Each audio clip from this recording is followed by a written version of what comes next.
Most of us are surrounded by signs and notices for much of each day. Keep left, keep right, way in, way out, slow down, please knock. The list seems endless.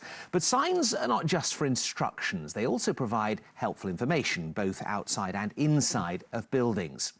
In fact, of course, they're often essential when we visit a location for the first time. In theory, at least, signs point us in the right direction.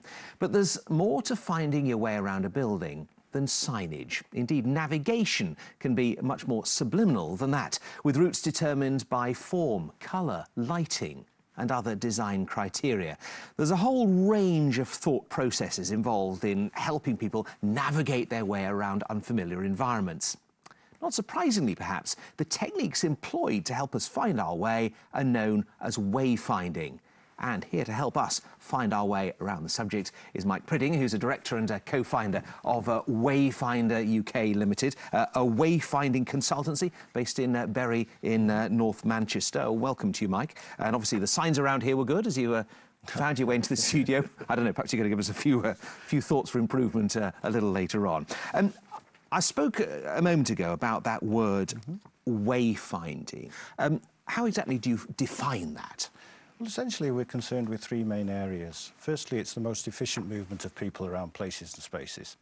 Secondly, it's that they don't miss out on valuable experiences. And thirdly, it's making sure that they take away the best possible memory of the visit when they leave.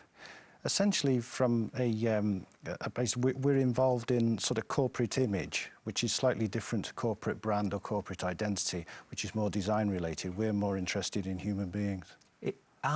It's a fascinating area, isn't it? Because so often people find that it's the architecture, the environment that is actually off-putting when they're trying to find their way around something. And often people don't read signs, do they? They would rather ask for directions. I suppose two things really I want to ask. Well, first of all, what is actually wrong with signs themselves in your experience? And how can wayfinding help in that situation? Oh my God, I wouldn't say that people actually don't read signs, rather they don't see them. Don't see them, right. And that might seem odd. I mean, yes, there are a few people who enter unfamiliar environments and tend to give up straight away and, you know, they ask directions. But the vast majority of people will actually look to take a lead or to take direction from something, whatever's available.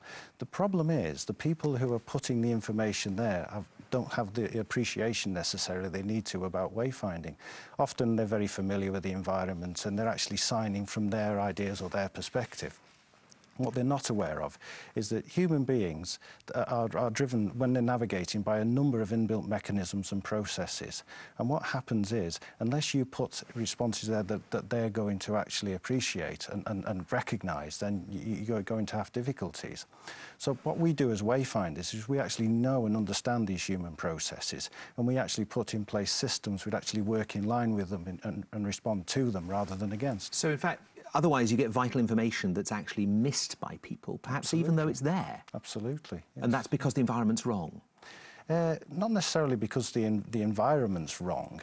It can be just a simple mistake. People don't understand how important it is necessary to keep consistency within an overall strategy as well. Quite often, you know, from a design perspective, it might be nice to change the background colour of a sign or something like that as you're approaching or further down the sign trail, but people don't realise that has an impact on what you're actually looking for. There are a lot of processes which are subliminal that you're involved in that you'll actually disregard information if it doesn't actually come to you in the format at which you're expecting it. And that can confuse rather than help.